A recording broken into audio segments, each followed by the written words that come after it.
Bonjour à tous, dans ce second épisode de programmation Python, nous allons voir ensemble tous les outils et prérequis dont vous avez besoin afin de suivre les vidéos de cette playlist et de découvrir ce langage par la suite. Le premier, et en tout cas le prérequis nécessaire avant de commencer quoi que ce soit n'importe quel langage de programmation d'ailleurs, c'est de savoir utiliser le terminal de votre système d'exploitation, c'est-à-dire de pouvoir vous déplacer par exemple dans une arborescence pour changer de répertoire, voilà, lister ce genre de choses. Ce sont des commandes propres à PowerShell ou tout simplement Bash si vous utilisez un autre système, et cela fait partie de ces connaissances-là. Vous pouvez vous référer aux cours Windows ou Linux en fonction si vous ne savez pas utiliser ces derniers, parce que vous aurez besoin d'utiliser certaines commandes, et ce sont des choses à savoir faire, sinon vous allez tout simplement vous bloquer dans certains cas au niveau de l'apprentissage de votre langage de programmation. Donc, c'est vraiment le premier prérequis à avoir ici. Une fois que ça c'est bon, vous allez avoir besoin pour programmer, ce sera plus pratique que de le faire dans un simple bloc-notes par exemple, d'utiliser ce qu'on appelle un éditeur de code, voire un environnement de développement intégré, donc un EDI. Et c'est différents outils qui vous permettent d'avoir notamment une coloration syntaxique, donc ça va mettre en évidence certaines parties de la syntaxe de votre code, et ça va également intégrer pas mal d'outils pour vous aider en fait et vous permettre d'apporter différentes fonctionnalités lorsque vous allez programmer. Si vous ne savez pas par quoi commencer et que vous n'avez pas encore possibilité de faire votre choix parmi les outils que vous pouvez utiliser, je vous conseille de voir un petit peu au niveau des playlists de la chaîne. Vous avez par exemple une playlist sur Visual Studio Code qui est un éditeur de code parmi tant d'autres, et il en existe plein. Il y a même encore une fois des environnements de développement, vous avez son équivalent en environnement qui est Visual Studio, donc sans le code, et vous avez plein d'autres outils. Comme toujours, il n'y a pas un outil qui est mieux que l'autre, je le dis à chaque fois, le meilleur outil c'est celui que vous allez savoir utiliser. Donc si vous n'en avez jamais utilisé, vous ne connaissez pas, vous pouvez très bien démarrer par celui-ci. Et plus tard, quand vous serez plus à l'aise, si vous voulez tester d'autres outils, en adopter un autre, il n'y a aucun problème. Dès lors que vous savez l'utiliser, que ça ne vient pas encore une fois freiner ce que vous faites en programmation, eh bien ce sera forcément le meilleur outil pour vous. Donc après, voilà, les préférences, etc., ça dépend de chacun.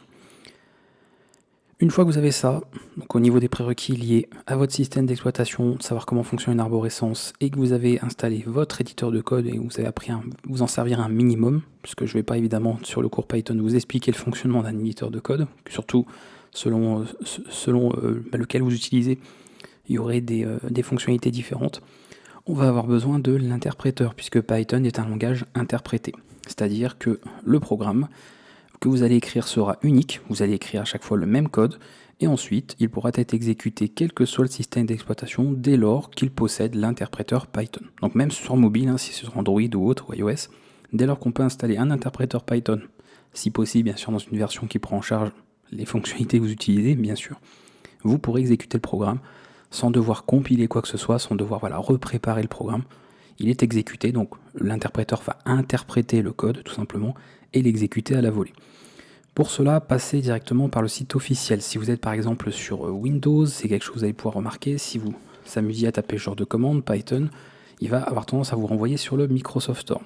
Sur Windows, n'installez surtout pas la version sur le Microsoft Store parce que vous allez avoir certaines choses qui ne sont pas forcément à jour et ça va créer pas mal de problèmes également au niveau des configurations, au niveau de la reconnaissance de certains outils. Donc généralement, il n'est absolument pas recommandé de passer par là. Et si vous êtes sur un système comme GNU Linux, donc une distribution quelle qu'elle soit, évitez de passer également par les dépôts officiels, parce que la plupart du temps, vous n'aurez pas une version qui est à jour. Vous allez avoir une version qui est un peu plus ancienne. Et l'intérêt quand même, c'est de travailler avec les versions les plus récentes possibles, surtout quand vous êtes en train d'apprendre. Après, quand vous serez en train de développer des projets, vous pourrez bien sûr viser des versions spécifiques. Là, c'est vous que ça regardera. Mais on n'en est pas encore là, en tout cas, à ce stade. Donc je vous ai un petit peu fait le point ici. Au niveau de Windows, pour l'installation, ça va être très simple. On va passer encore une fois par le site officiel. Alors je dis Windows ou autre, en fait, ça va être exactement pareil. Donc je ne vais pas vous montrer sur un autre système que Windows que ça va être exactement le même principe. Si vous ne savez pas installer un paquet sur Ubuntu, par exemple, eh bien ce n'est pas un problème de Python, c'est un problème avec votre méconnaissance de votre système d'exploitation. Donc c'est à vous de savoir utiliser votre système et savoir installer des paquets dessus. Donc on va aller dans la section Downloads. On peut retrouver différentes versions selon les plateformes ou alors passer directement ici si on veut avoir un détail. Donc vous pouvez voir par rapport à ça. Sélectionnez la version la plus récente que vous avez. Moi, au moment où je fais cette vidéo, c'est la version 3.13.3, mais il est possible que vous ayez une version plus récente.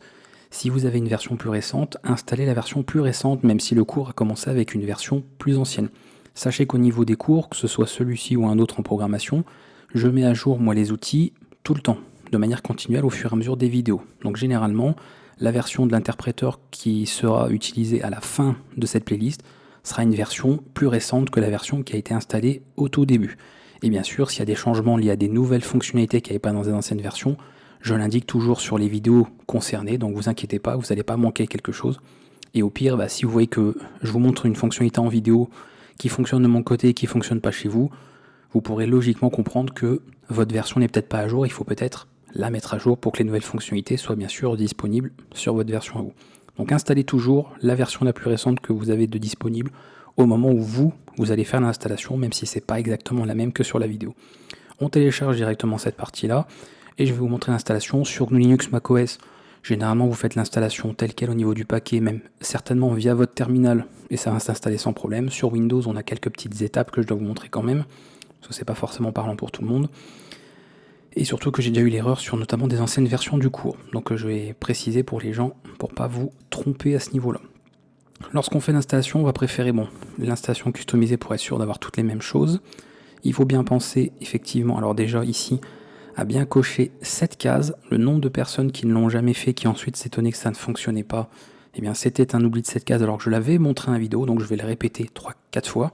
Cocher cette case, ajouter le binaire, donc l'exécutable de l'interpréteur Python à votre variable d'environnement path. Si vous ne savez pas ce que c'est, pareil, il faut aller voir sur le cours Windows, en l'occurrence, qui en parle, puisque ça concerne le système et pas Python directement.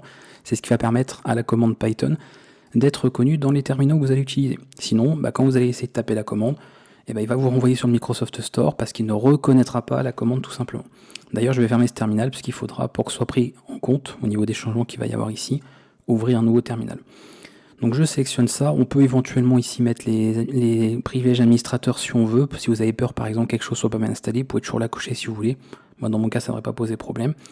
On va sur Customize, donc la partie installation personnalisée, pardon. Donc on va sélectionner ceci, vous vérifiez que tout est coché puisqu'à priori ça va servir, notamment cet outil qui va servir. Sur d'autres systèmes il faudra l'installer à part, mais c'est abordé de toute façon dans une autre vidéo. Et si vous voulez que ce soit installé pour tous les utilisateurs, donc Python, pas seulement vous, mais tous les utilisateurs de votre ordinateur, vous pouvez cocher celle-ci. C'est simplement que l'installation de Python se fera dans un autre emplacement. Donc à vous de voir par rapport à ça. Moi je vais laisser tel quel. Je vais faire Next. Ici, on peut choisir à nouveau de l'installer pour tout le monde. Moi je laisse tel quel. Ça vous le laissez bien sûr. Ça à vous de voir en fonction. Moi je peux laisser de toute façon, je les enlève après pour tout ce qui est raccourci. Ça vous voyez, c'est la fameuse case qu'on a cochée ici tout à l'heure qui est à nouveau reprécisée ici. Donc vérifiez qu'elle y est bien. Et après ça, dans notre cas, ça ne nous concerne pas, donc on peut le laisser. Là, vous avez une idée un petit peu de l'emplacement où ça va être enregistré, donc dans ce répertoire-là. Donc vous comprenez bien, si la version que vous installez, c'est Python 3.14 par exemple, vous doutez bien que le répertoire sera différent. Et si vous installez des versions ultérieures, il ne va pas supprimer forcément les anciennes. Donc vous allez en fait avoir plusieurs versions d'installer sur votre système, mais on en reparlera de toute façon dans d'autres vidéos aussi. Je fais l'installation directement, ça va être assez rapide de toute façon. Et normalement, si vous n'avez rien oublié, en lançant un nouveau terminal, la commande cette fois-ci sera reconnue et on va pouvoir comme ça vérifier que l'installation s'est bien passée. Donc j'insiste, ne l'installez pas depuis le Microsoft Store et sur une distribution GNU Linux ou macOS, passez évidemment par le site officiel, vous avez tous les exécutables d'installation et ne passez pas par vos dépôts, par les dépôts éventuellement officiels qui pourraient éventuellement proposer une version plus ancienne et vous pourriez passer à côté de certaines fonctionnalités qui seraient montrées dans le cours. Donc c'est un petit peu dommage. J'ouvre un nouveau terminal, donc cette fois-ci, comme c'est un nouveau terminal qui vient d'être ouvert, il a pris en compte les changements qui ont été faits sur la variable d'environnement path.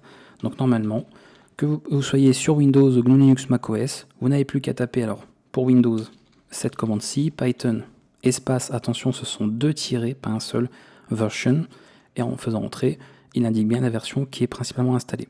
Si vous êtes sur GNU Linux, macOS, cette version de Python est généralement peut être une version ancienne, notamment Python 2, qui peut être une ancienne version, mais qui peut être utilisée par certains composants du système. Donc logiquement, si vous tapez ça, il est possible, selon où vous en êtes au niveau de ce cours, que ça utilise la version 2. Et si plus tard il y a une version 4, peut-être que ça passera à la 3, donc ça changera. Donc pour être sûr d'utiliser la bonne version, vous, sur GNU Linux et macOS, et même quand vous exécuterez vos programmes, on le réabordera par la suite, rajoutez simplement le numéro de version ici. Et vous faites cette commande, qui de toute façon normalement sur Windows devrait marcher aussi. Non, même pas, donc il n'a même pas fait d'alias. Et vous ferez cette commande et ça fonctionnera sans problème. Donc attention, parce que si vous tapez Python, vous risquez d'avoir peut-être une mauvaise version qui va être exécutée, et dans ce cas-là, ça va vous induire en erreur. Une fois que ça c'est fait, vous avez tout ce qu'il vous faut. Vous savez vous servir encore une fois de votre système un minimum au niveau du terminal pour les arborescences, etc. Parce que vous voyez qu'on a besoin de taper certaines commandes par moment. Vous avez installé un éditeur de code ou un environnement de développement, selon vos préférences et selon ce que vous savez utiliser, puisque ce n'est pas ici un cours de prise en main de votre éditeur de code. Donc si vous avez des problèmes avec votre éditeur de code, ça ne sera pas réglé ici, puisque là on se concentre sur le langage Python précisément. Nous avons installé l'interpréteur, et encore une fois, partout où vous voudrez exécuter vos programmes Python, vous installez un interpréteur. Si vous voulez tester sur un mobile, même si ce n'est pas l'idéal, vous pouvez télécharger une application par exemple sur Android, PyDroid. C'est un interpréteur Python sur Android, vous l'installez et vous pourrez exécuter vos programmes aussi. Et quel que soit le support, dès lors que vous pouvez installer un interpréteur, vous pourrez exécuter vos programmes, si bien sûr c'est dans la bonne version de Python, et encore une fois sans modifier le code, puisque c'est un seul et même unique code, et c'est le côté justement portable, d'accord, la portabilité de ce langage de programmation.